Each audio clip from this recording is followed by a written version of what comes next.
Él odia hacer esto. De todos modos, aquí tienes esta cosa. Hace 100 años, una nueva teoría acerca de la naturaleza humana fue propuesta por Sigmund Freud. Él decía haber descubierto primitivas fuerzas sexuales y agresivas escondidas dentro de la mente de todos los seres humanos. Fuerzas que, de no ser controladas, llevarían a los individuos y a las sociedades al caos y la destrucción. Esta serie trata acerca de cómo quienes están en el poder han utilizado las teorías de Freud para intentar controlar a las peligrosas masas en una era de democracia de masas. En el centro de la historia no está solo Sigmund Freud, sino otros miembros de la familia Freud.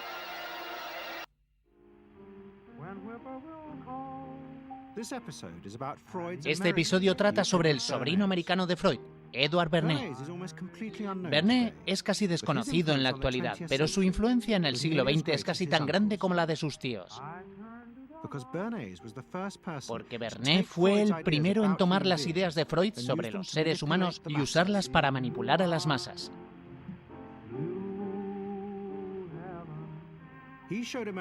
Él mostró por primera vez a las corporaciones de Estados Unidos cómo podían hacer que la gente quisiera cosas que no necesitaba, vinculando productos producidos masivamente con sus deseos inconscientes.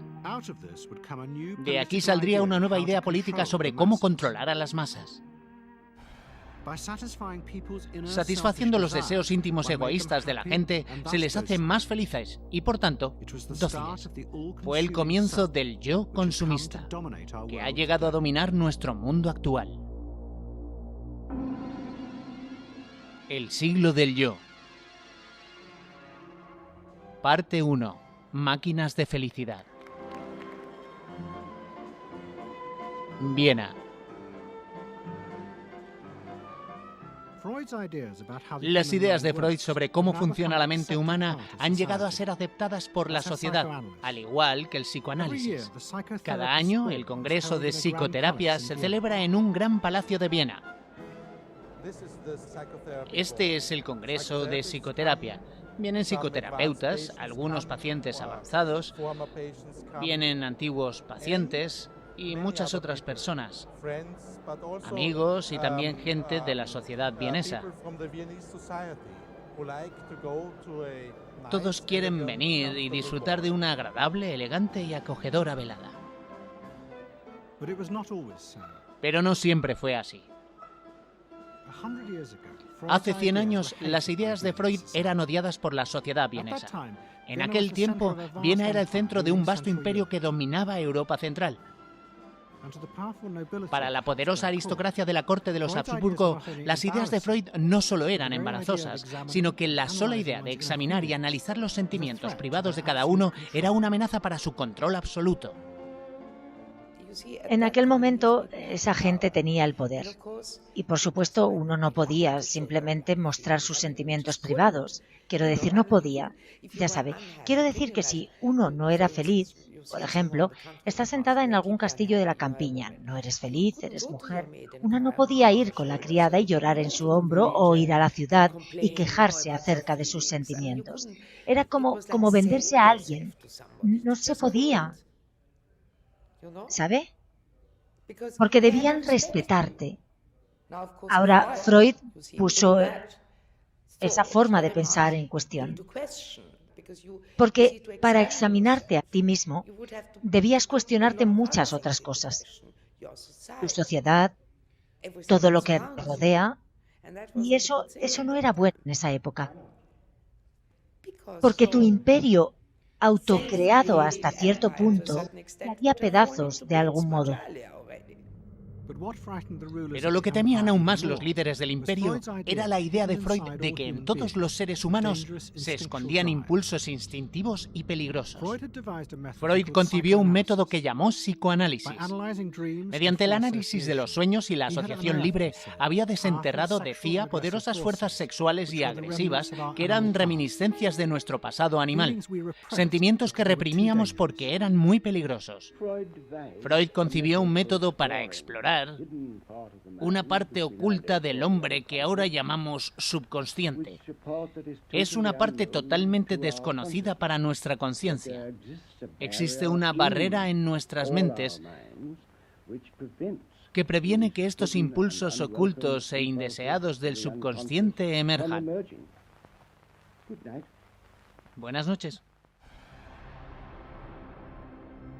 En 1914 el Imperio Austrohúngaro llevó a Europa a la guerra. A medida que el horror aumentaba, Freud vio esto como una terrible evidencia de la verdad de sus descubrimientos.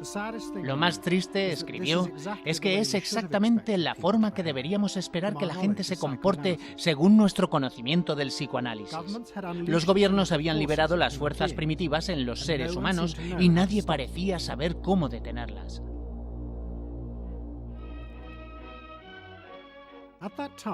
En ese momento, el joven sobrino de Freud, Edward Bernays, trabajaba como agente de prensa en Estados Unidos.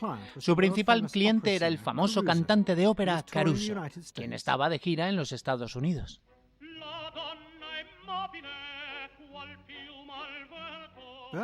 Los padres de Bernays habían emigrado a Estados Unidos 20 años antes, pero él se mantenía en contacto con su tío y pasaba las vacaciones con él en los Alpes.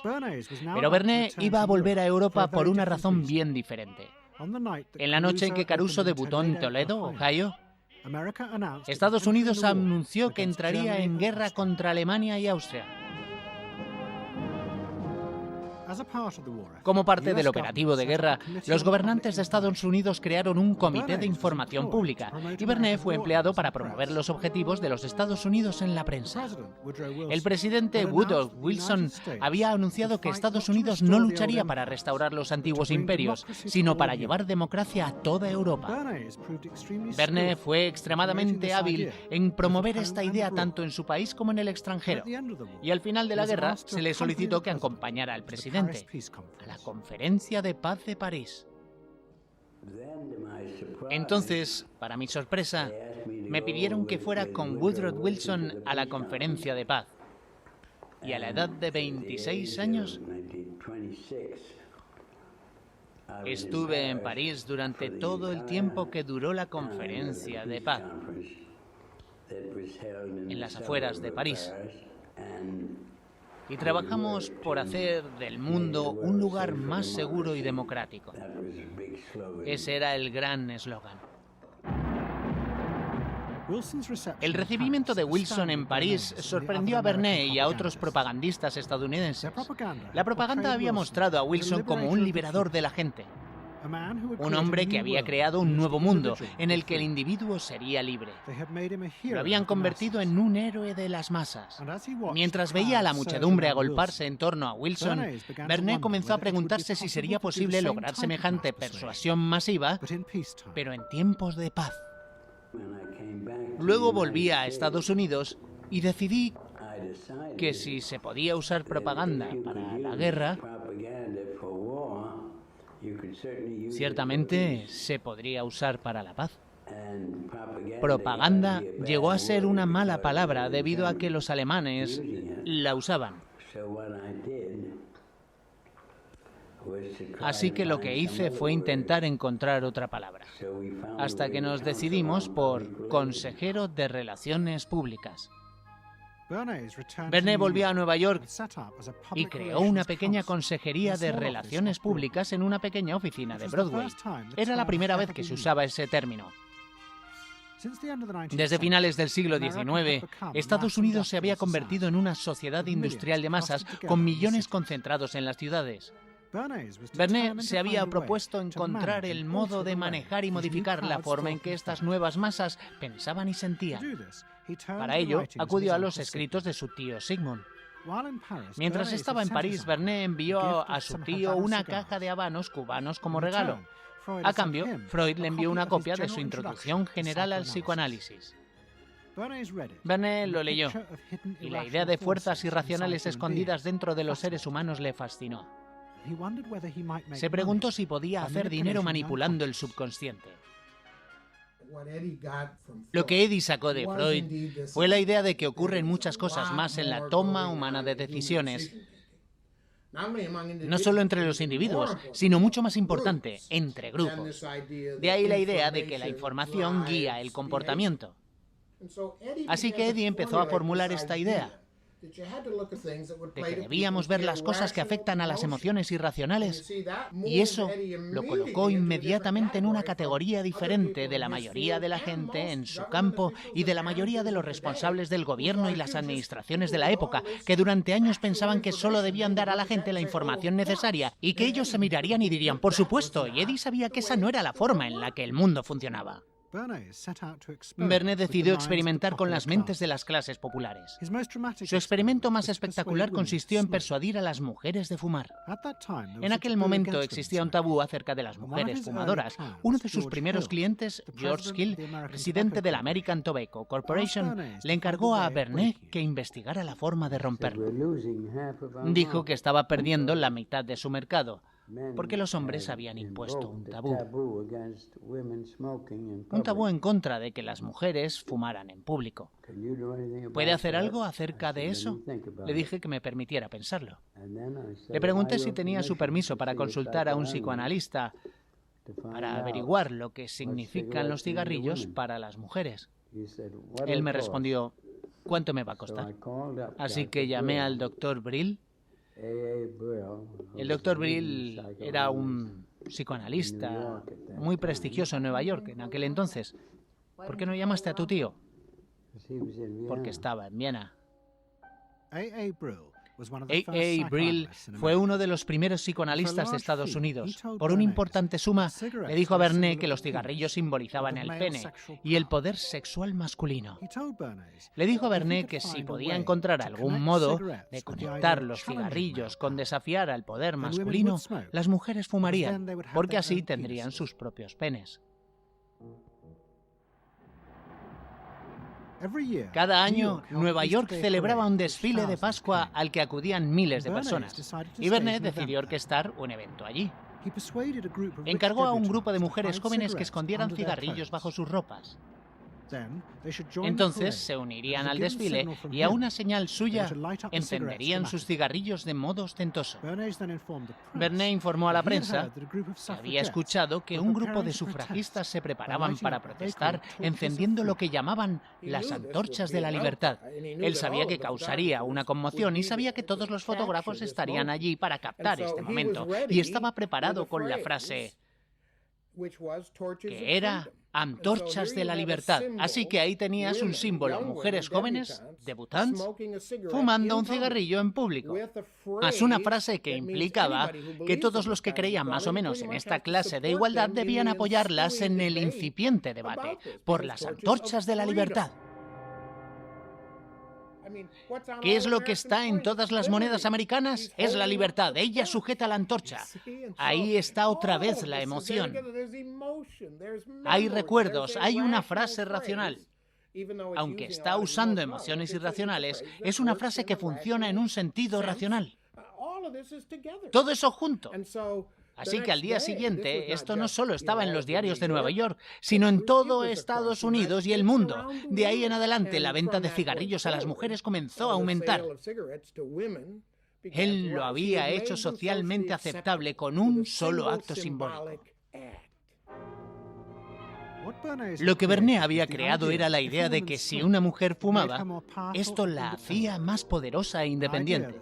Una idea que hoy persiste.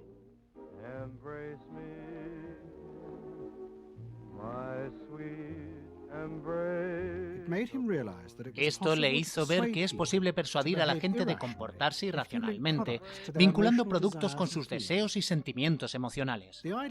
La idea de que fumar hacía a las mujeres más libres era completamente irracional, pero las hacía sentirse más independientes. Esto significaba que objetos irrelevantes podían convertirse en poderosos símbolos emocionales del modo en que uno quería ser visto por los demás. Eddie Bernays vio que la forma de vender un producto no era vendérselo a tu intelecto, no que debas comprar un automóvil, sino que te vas a sentir mejor si tienes este automóvil. Creo que él originó esa idea de que ellos no estaban simplemente comprometiéndose, sino que estaban comprometiéndose emocionalmente o personalmente con el producto o servicio. No es que tú crees que necesitas esta nueva prenda, sino que te sentirás mejor con esta prenda. Esta fue su contribución real. Lo vemos en todos lados ahora, pero creo que él originó la idea de la conexión emocional con el producto o servicio. Lo que Bernays estaba haciendo fascinó a las corporaciones estadounidenses. Habían salido de la guerra ricas y poderosas, pero tenían una preocupación creciente. El sistema de producción en masa había florecido durante la guerra y ahora millones de productos salían de las líneas de producción. Lo que temían era el peligro de la superproducción, ya que llegaría un momento en que la gente tendría suficientes bienes y simplemente dejaría de comprar. Hasta ese momento, la mayor parte de los bienes se vendían a las masas sobre la base de la necesidad.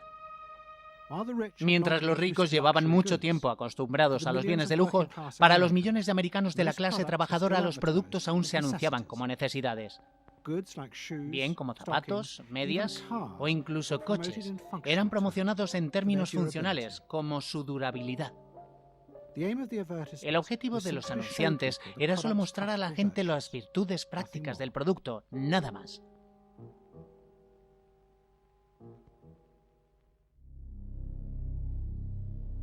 Lo que las corporaciones vieron que tenían que hacer era transformar la forma en que la mayoría de estadounidenses pensaba sobre los productos. Un importante banquero de Wall Street, Paul Mazur, de Lehman Brothers, tenía claro lo que se debía hacer. Debemos desviar Estados Unidos, escribió, de una cultura de necesidades a una de deseos. La gente debe ser entrenada para desear, para querer nuevas cosas, incluso antes de que las viejas hayan sido enteramente consumidas.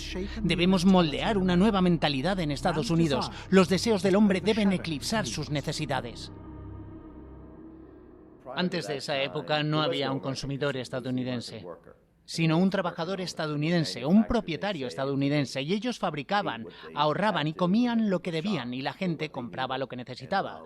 Y mientras los muy ricos podían comprar lo que no necesitaban, la mayoría no.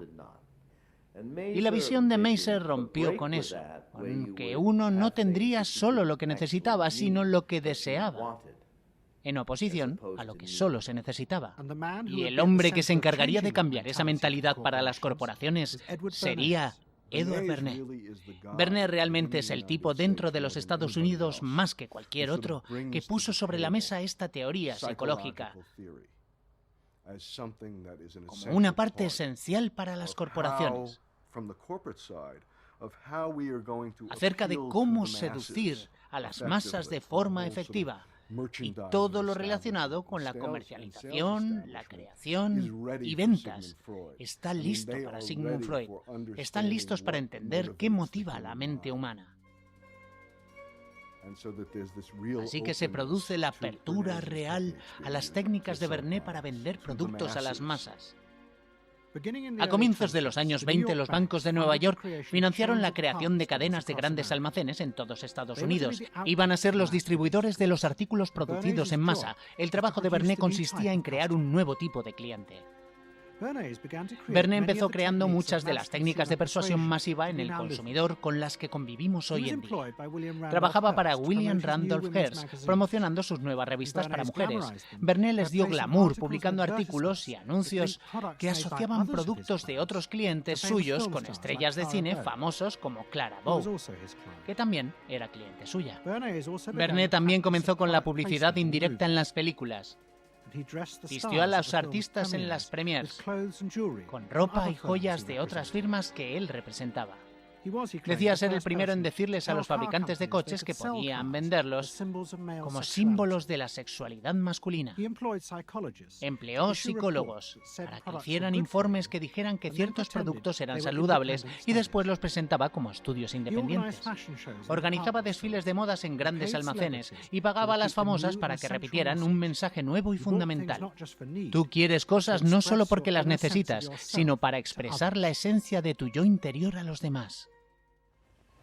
Hay psicología en la forma de vestir. ¿Lo han pensado? ¿Cómo puede expresar su personalidad? Todos tenemos personalidades interesantes, pero algunas están ocultas. Me pregunto por qué quieren vestirse todos iguales. con los mismos sombreros y abrigos.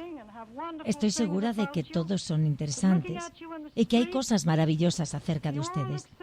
Pero viéndolas en la calle, parecen todas iguales. Por eso les hablo acerca de la psicología del vestir. Traten de expresarse mejor en su forma de vestir. Dejen salir ciertas cosas que creen ocultas. Me pregunto si alguna vez pensaron acerca de ese ángulo de su personalidad. Quiero hacerle una pregunta. ¿Por qué le gustan las faldas cortas? Porque hay más para ver. Más que ver, de acuerdo. ¿Y eso en qué le favorece? ¿Me siento más guapa? Me hace más atractiva. ¿De verdad? Corta. Un Un periodista estadounidense escribió: un cambio ha invadido a nuestra democracia. Se llama consumismo. El ciudadano estadounidense ya no es importante a su país como ciudadano, sino como consumidor. La creciente ola de consumismo se tradujo a su vez en crear el boom de la bolsa. Y otra vez, Edward Bernays se involucró, promoviendo la idea novedosa de que personas corrientes deberían comprar acciones tomando dinero prestado de bancos que también él representaba. Una vez más, millones siguieron su consejo. Él era el único en el conocimiento de cómo reaccionaba la gente dentro de grandes grupos, en lo referente a productos e ideas. Pero en términos políticos, si saliera a dar un discurso, me sorprendería si unas pocas personas se quedaran a escucharle. No era particularmente elocuente, tenía un aspecto extraño y no tenía instinto para llegarle a las personas de una a una. En absoluto. No pensaba acerca de la gente en grupos de a uno. Pensaba en términos de miles.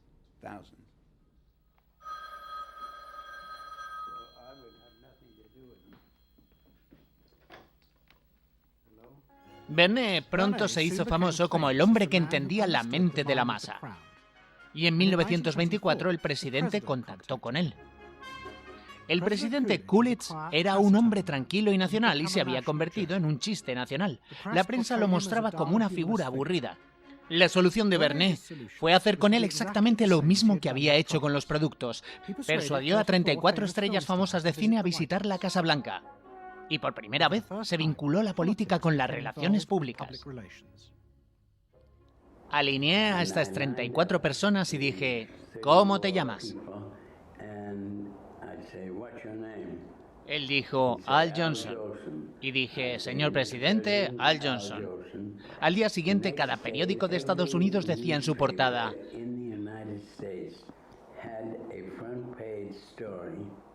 el presidente Coolidge entretiene a actores en la Casa Blanca. Y el titular del Times decía: el presidente casi se ríe.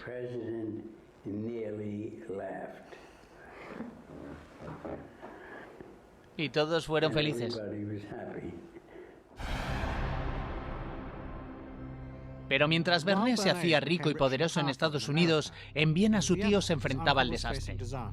Como buena parte de Europa, en Viena se sufría una crisis económica y una inflación masiva que acabó con los ahorros de Freud. Enfrentándose a la bancarrota, le escribió a su sobrino pidiéndole ayuda. Bernays respondió haciendo que los trabajos de Freud fueran publicados por primera vez en Estados Unidos y empezó a enviar a su tío preciosos dólares, que Freud mantuvo en secreto en una cuenta en el extranjero. Era el agente de Freud, si lo quiere llamar así, en la publicación de sus libros. Desde luego que una vez publicados, Eddie no pudo por menos que promocionarlos, que todos los leyeran, hacerlos controvertidos, enfatizar cosas como: ¿sabes lo que Freud dice acerca del sexo? ¿Sabes qué simbolizan los cigarrillos? Y cosas como esas. ¿Cómo crees que estas historias se difundieron? Los académicos no estaban propagando esto, era Eddie Bernays quien lo hacía. Luego, cuando Freud fue aceptado, podía ir con sus clientes y hablar del tío Siggy, y eso le daría caché. Pero él no estaba allí. Primero debió crear al tío Siggy en los Estados Unidos, hacerlo aceptable en segundo lugar, y en tercero, hacer rentable al tío Siggy. Típico de Bernays.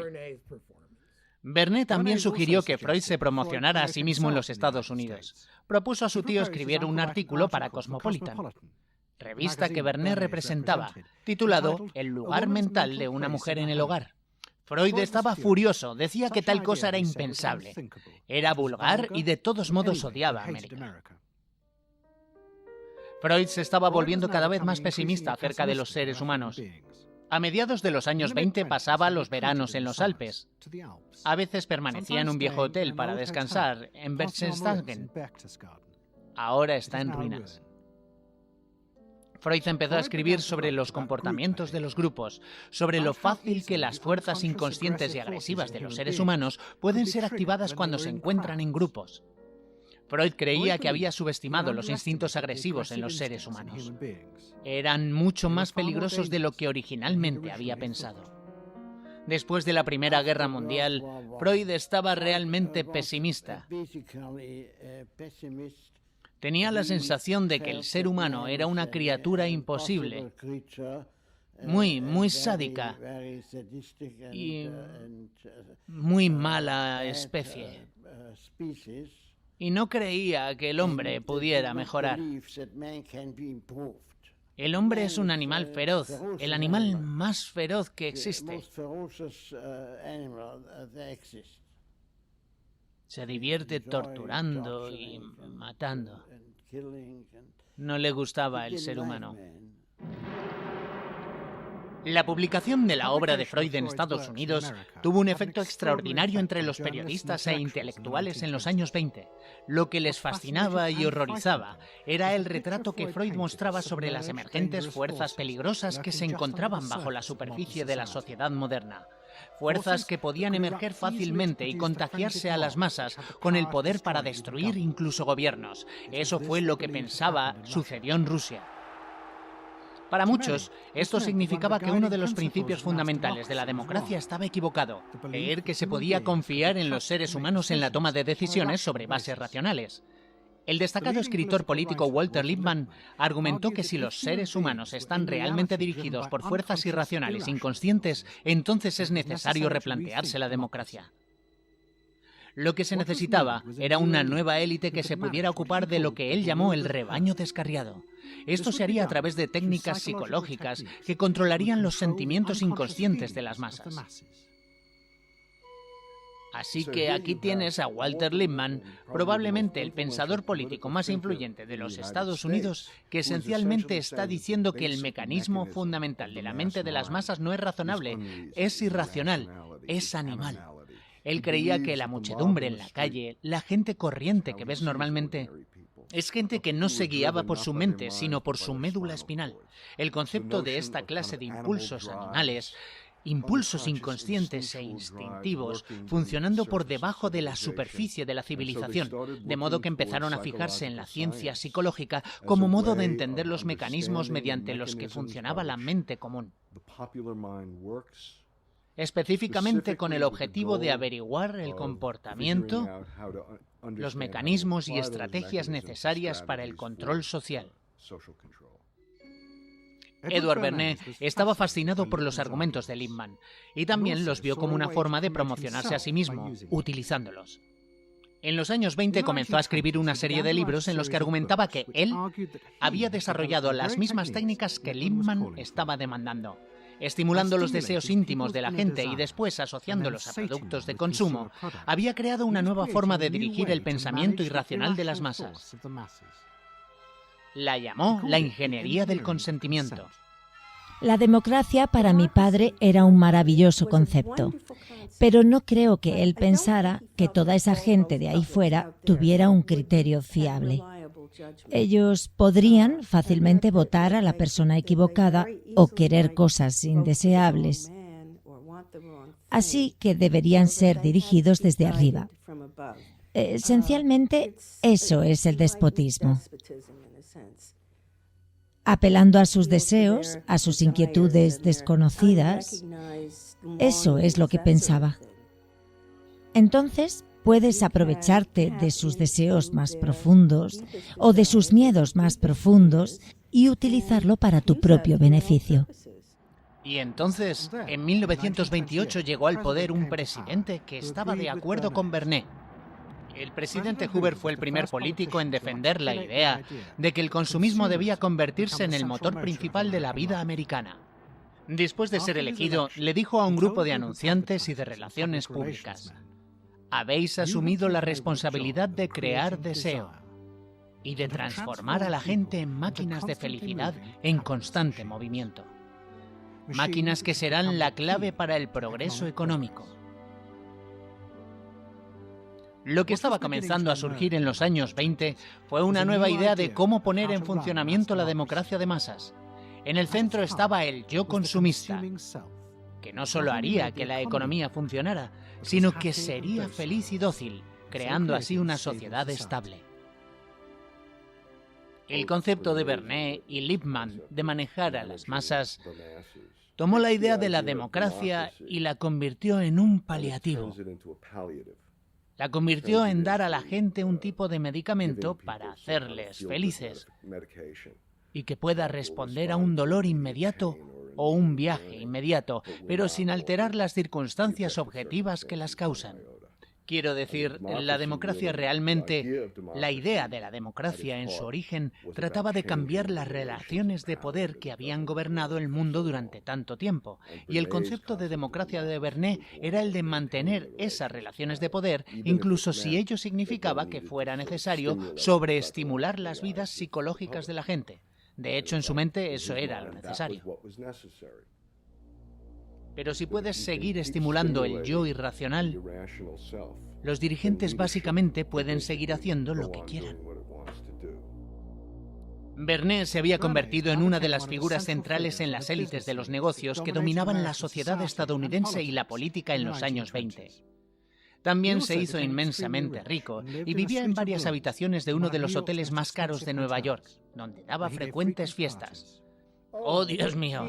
Vivía en una habitación en la esquina más cara del Hotel Sheraton Netherland y tenía estas maravillosas y agradables panorámicas, ventanas con vistas a Central Park, donde veía toda la plaza, y él utilizaba este lugar como su lugar de reuniones. Donde venía el alcalde, venían todos los dirigentes de grupos mediáticos, los líderes políticos, empresarios, gente del arte. Quiero decir, él era el quién es quién. La gente quería conocer a Edward Bernet porque, ya sabe, él mismo se había convertido en un hombre famoso, en una especie de mago que podía hacer que todas estas cosas sucedieran. Conocía a todo el mundo. Conocía al alcalde, al senador. Llamaba por teléfono a los políticos. Es como si hubiese conseguido literalmente ser importante haciendo lo que hacía. Y eso está muy bien. Pero podía ser un poco duro con las personas que le rodeaban, especialmente cuando uno hace sentir estúpido a la gente. La gente que trabajaba para él eran estúpidos, los niños eran estúpidos. Si la gente hacía las cosas como él no las haría, aunque él no las hubiera hecho, eran estúpidos. Era una palabra que utilizaba una y otra vez, tonto y estúpido. ¿Y las masas? Eran estúpidas.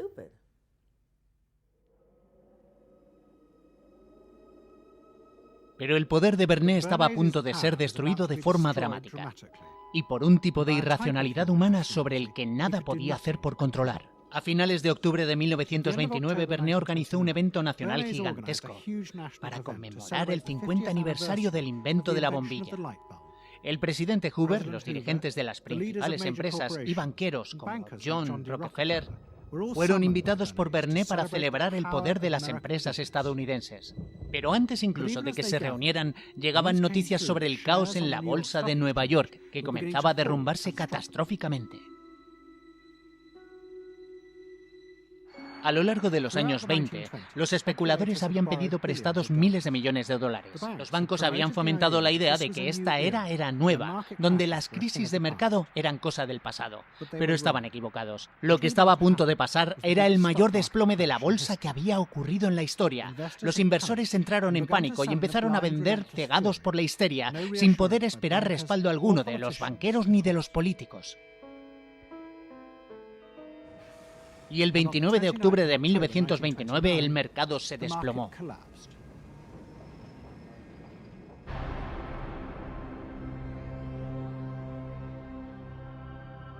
El efecto del desplome sobre la economía estadounidense fue desastroso. Enfrentados a la recesión y al desempleo, millones de trabajadores estadounidenses dejaron de comprar productos que no necesitaban. El boom consumidor del que Bernays había sido el principal arquitecto desapareció, y él y la profesión de relaciones públicas perdieron su aceptación. Bernays y su corto periodo de poder habían terminado.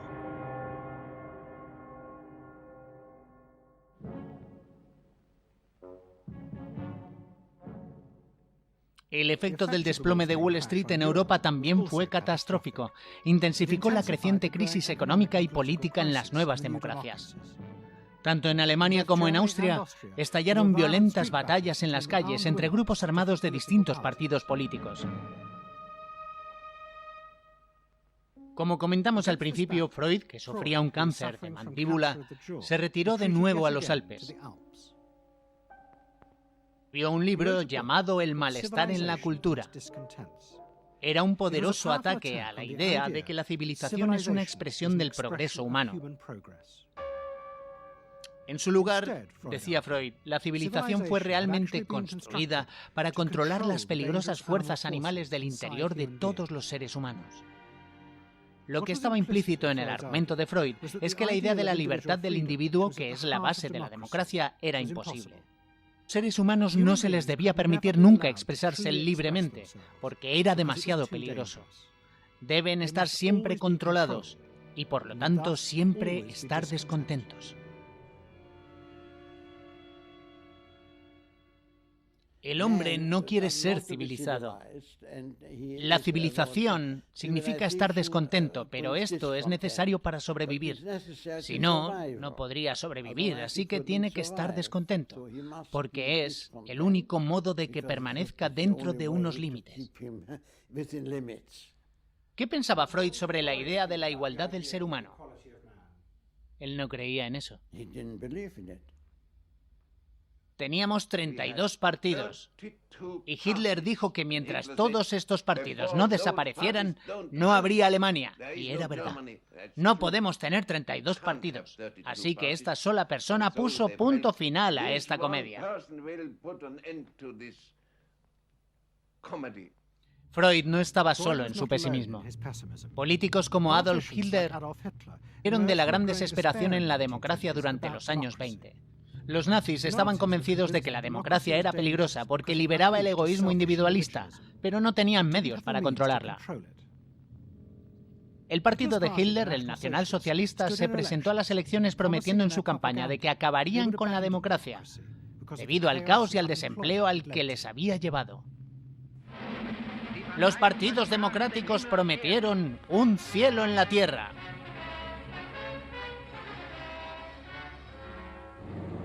38 partidos, más de 6 millones de desempleados.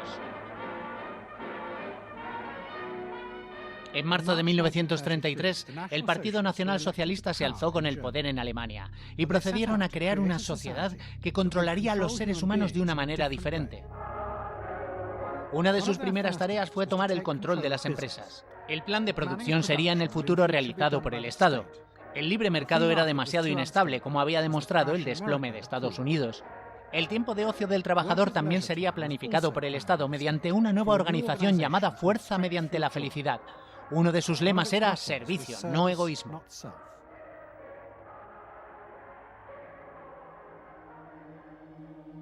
Pero los nazis no veían esto como el regreso de una antigua forma de control autocrático.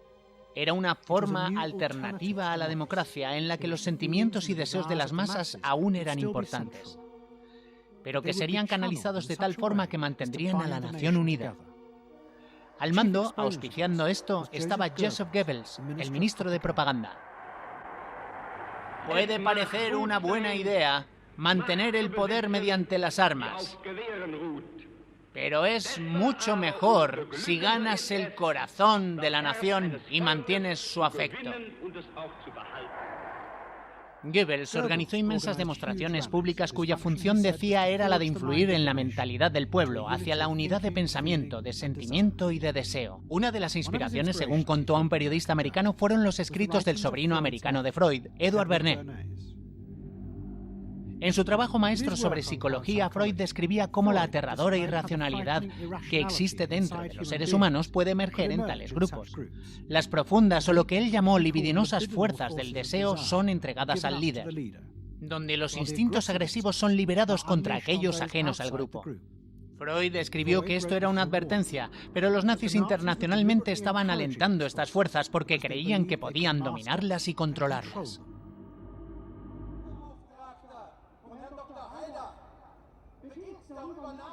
Freud decía que podíamos ver a las masas abandonadas a las fuerzas libidinosas, entregando sus ideas y sentimientos a la persona al mando.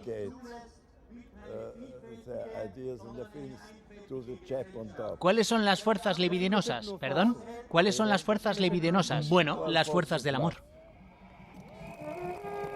No el odio. No, el odio se desvía hacia los otros de fuera.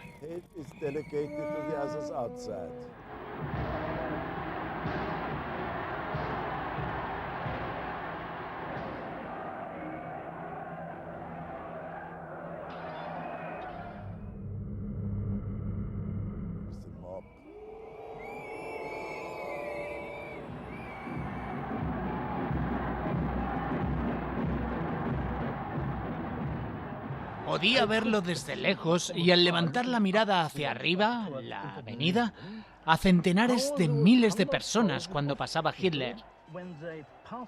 Sencillamente se volvían locas y empezaban a gritar cada vez más alto, tan alto que me explotaban los oídos.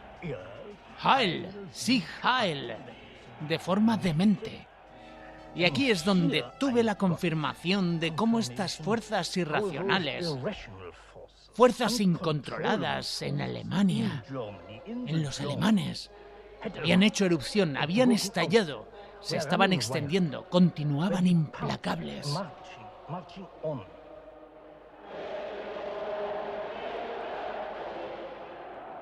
El Führer manda, nosotros seguiremos.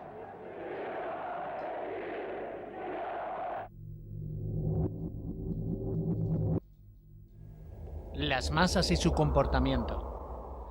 Y también en los Estados Unidos la democracia estaba amenazada por culpa de la muchedumbre enfadada. El efecto del desplome de la bolsa había sido desastroso. Hubo una violencia creciente y una población enfadada que centró su frustración contra las corporaciones, a las que veía como la causa del desastre. Entonces, en 1932, un nuevo presidente fue elegido, que también iba a utilizar el poder del Estado para controlar el libre mercado.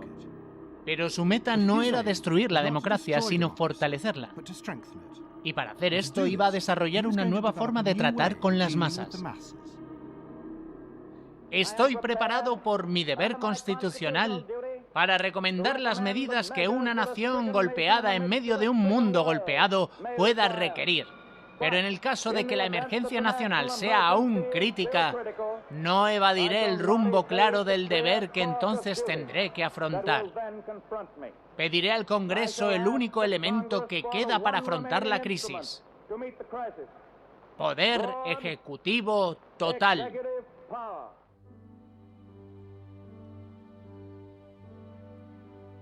Fue el comienzo de lo que se iba a conocer como el New Deal. Roosevelt se reunió con un grupo de jóvenes tecnócratas y responsables en Washington y les dijo que su trabajo era planificar y poner en funcionamiento nuevos y gigantescos proyectos industriales por el bien de la nación. Roosevelt estaba convencido de que el desplome de la bolsa había mostrado que el perezoso rostro del capitalismo ya nunca podría organizar una economía industrializada moderna. Eso se convertiría en el trabajo del gobierno. Las grandes empresas estaban horrorizadas, pero el New Deal atrajo la admiración de los nazis, especialmente a Joseph Goebbels. Estoy especialmente interesado en el desarrollo social en Estados Unidos. Creo que el presidente Roosevelt ha elegido el camino correcto. Estamos tratando con los problemas sociales más grandes que jamás hayamos conocido. Millones de desempleados deben recuperar sus trabajos.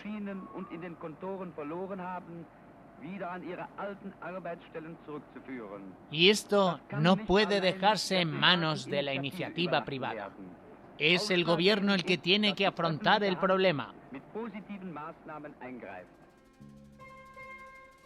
Pero aunque Roosevelt, al igual que los nazis, estaba tratando de organizar la sociedad de una manera diferente, lo que le diferenciaba a él era que creía que el ser humano era racional y podía confiarse en él para tomar parte activa en el gobierno. Roosevelt pensaba que era posible explicar su política al estadounidense corriente y tener en cuenta sus opiniones. Para hacer esto, se ayudaría de las nuevas ideas de un científico social estadounidense llamado George Gallup. La lectura favorita en la prensa de Washington son las encuestas de opinión pública de Estados Unidos. En sus oficinas de Princeton, New Jersey, centrados en el estudio de George Gallup, le dice a Washington semana tras semana lo que piensa el país. Y en Nueva York, el analista de la revista Fortune, Elmer Roper, compila para su publicación las continuas estadísticas de la aprobación o desaprobación de la ciudadanía sobre el funcionamiento del país. Gallup y Roper rechazaban la idea de Bernays sobre que el ser humano estaba dirigido por fuerzas inconscientes y que por lo tanto era necesario controlar. Su sistema de encuestas de opinión se basaba en la idea de que se podía confiar en la gente para saber lo que querían. Ellos defendían que se podían medir y predecir las opiniones y comportamientos del público si se les hacían preguntas estrictas de los hechos y se evitaba manipular sus emociones. ¿Qué les parece esta? ¿Que el New Deal de Franklin Delano Roosevelt no sirve al país? No, esa pregunta está sesgada porque sugiere una respuesta. Bueno, ¿y qué tal está? ¿Tu sentimiento hacia el presidente Roosevelt es de aprobación o de desaprobación general? Esa está mejor. Sí, mejor. Anteriormente a las encuestas, la visión de mucha gente era que no podías confiar en la opinión pública, porque era irracional, estaba mal informada, era caótica, etc. Por lo tanto, esa opinión debía ser descartada. Pero con la encuesta científica, creo que se estableció claramente que la gente hace todo de modo racional y que toma buenas decisiones. Y esto ofrece a la democracia la posibilidad de estar verdaderamente informada por el público, dando voz a todo el mundo sobre cómo funciona el país.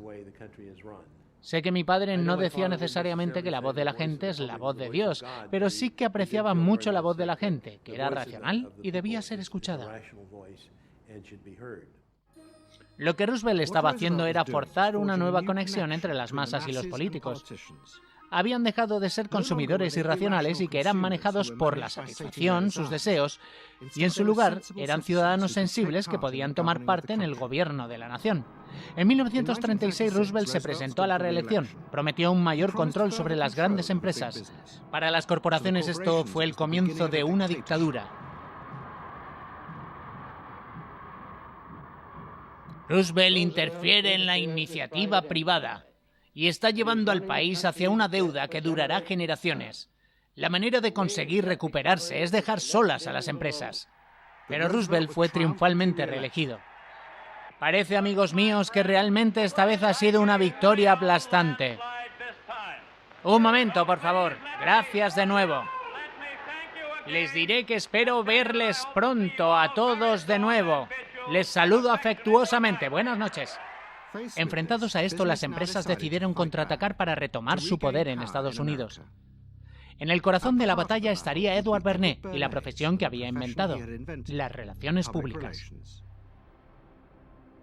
Tras las elecciones, la gente de las empresas empezaron a juntarse y comenzaron, manteniendo discusiones, al principio en privado, y comenzaron a hablar entre ellos sobre la necesidad de mantener algún tipo de guerra ideológica contra el New Deal, reafirmando algún tipo de asociación entre la idea de la democracia por un lado y la idea del negocio privado por el otro. Así que, bajo el paraguas de una organización que aún existe, llamada Asociación Nacional de Fabricantes, entre cuyos miembros se encuentran todas las principales corporaciones de los Estados Unidos, se lanza una campaña diseñada explícitamente para crear una conexión emocional entre el público y las grandes empresas. Son las técnicas de Bernays usadas a gran escala. Quiero decir, completamente. General Motors, desfile del progreso. El desfile del progreso de General Motors. viajando por las autopistas y caminos de Estados Unidos, llevando a millones de estadounidenses a sus propias ciudades la historia fascinante tras la industria moderna. La campaña se diseñó para mostrar de forma espectacular que habían sido las empresas y no los políticos quienes habían desarrollado los modernos Estados Unidos. Verne era entonces consejero de General Motors, pero no iba a estar solo en esto. La industria creada aquí florecía ahora con cientos de consejeros de relaciones públicas para organizar una enorme campaña. No solo utilizaron anuncios en vallas publicitarias, sino que se las ingeniaron para insinuar su mensaje en los editoriales de los periódicos. Se convirtió en una dura batalla. En respuesta a la campaña, el gobierno realizó películas donde se mostraban la manipulación sin escrúpulos de la prensa por parte de las grandes empresas. Y el villano principal era el nuevo personaje de las relaciones públicas. Ellos tratan de conseguir sus objetivos trabajando completamente detrás del escenario, corrompiendo y engañando al público. El objetivo de tales grupos puede ser bueno o malo hasta ahora, y en lo que le interesa al público, pero sus métodos son un gran peligro para las instituciones democráticas. Las películas también mostraban cómo los ciudadanos responsables podían supervisar la prensa por sí mismos. Ellos podían crear gráficas para analizar las informaciones y viendo qué había oculto en ellas. Pero tal honesta instrucción no se puede comparar con la poderosa imaginación de Edward Bernays. Él iba a ayudar a crear la visión de la utopía de que el capitalismo de libre mercado construiría Estados Unidos si fuera liberado.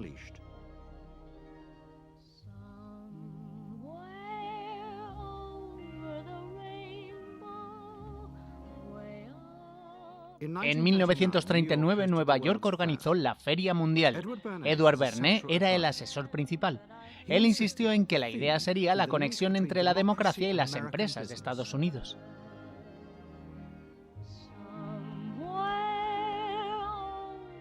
Nos estamos aproximando al futuro. En el centro de la feria había una gran esfera a la que Bernays llamó Democracy City. Y en la exposición central había una enorme maqueta animada sobre el futuro de Estados Unidos construido por la General Motors Corporation. Para mi padre, la Feria Mundial fue una oportunidad para mantener el status quo, es decir, capitalismo dentro de la democracia, democracia y capitalismo como un matrimonio, enlazados así. Él hizo eso manipulando a la gente y metiéndoles la idea de que no podían tener una verdadera democracia en ningún lugar excepto en una sociedad capitalista, la cual era capaz de hacer cualquier cosa, de crear estas maravillosas autopistas o ir a ver películas en la casa de cualquiera,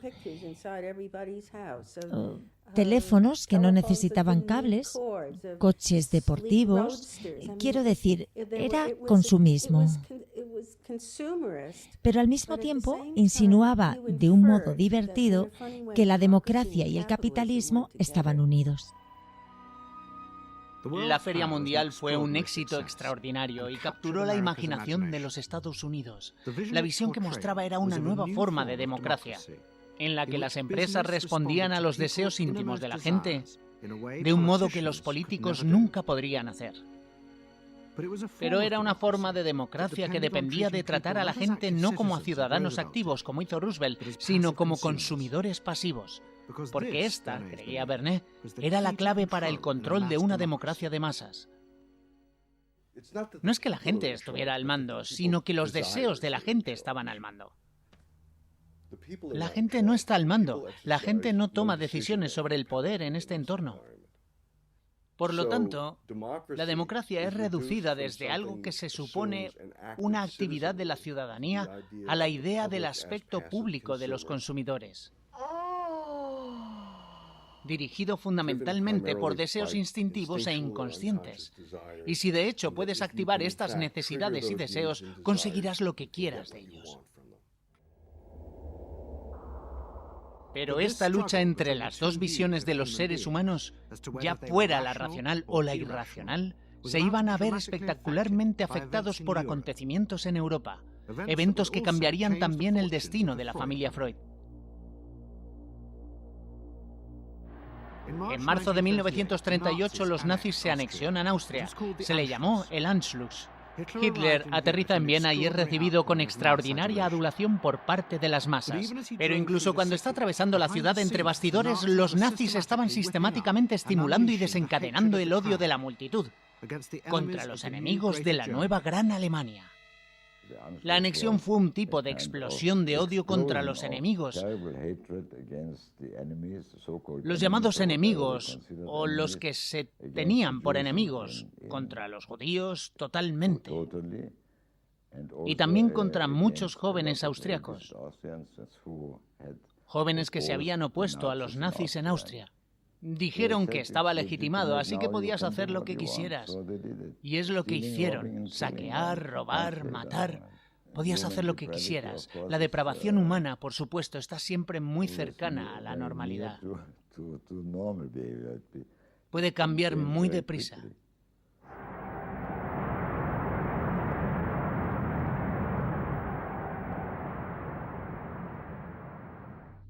Mientras la violencia y los asesinatos se incrementaban en Viena, Freud decidió que tenía que marcharse.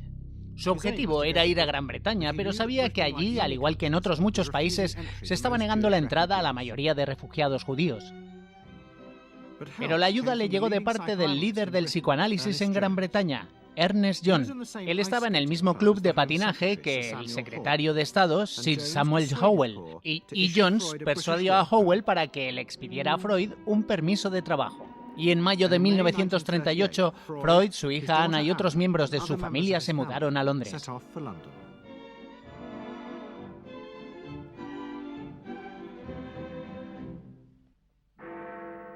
Freud llegó a Londres justo cuando Gran Bretaña se preparaba para la guerra y se instaló con su hija Anna en una casa en Hampstead.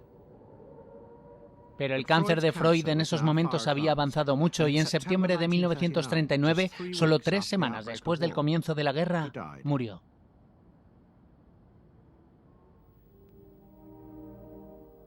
La Segunda Guerra Mundial transformaría ampliamente la manera en que los gobiernos veían a la democracia y a la gente a la que gobernaban. En el episodio de la semana que viene mostraremos cómo el gobierno de Estados Unidos, como resultado de la guerra, llegó a convencerse de que habían fuerzas salvajes y peligrosas ocultas en el interior de todos los seres humanos, fuerzas que necesitaban ser controladas. La terrible evidencia de los campos de concentración parecía mostrar lo que ocurría cuando estas fuerzas eran liberadas.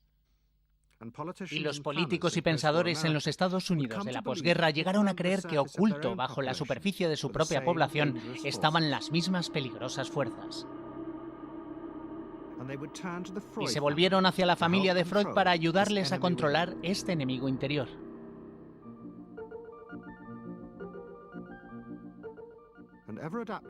Y adaptable como siempre, Edward Bernays trabajaría no solo para el gobierno de Estados Unidos, sino para la CIA.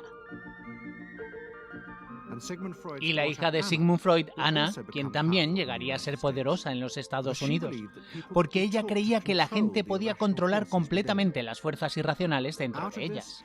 Debido a esto, vinieron enormes proyectos del gobierno para dirigir la vida psicológica interior de las masas.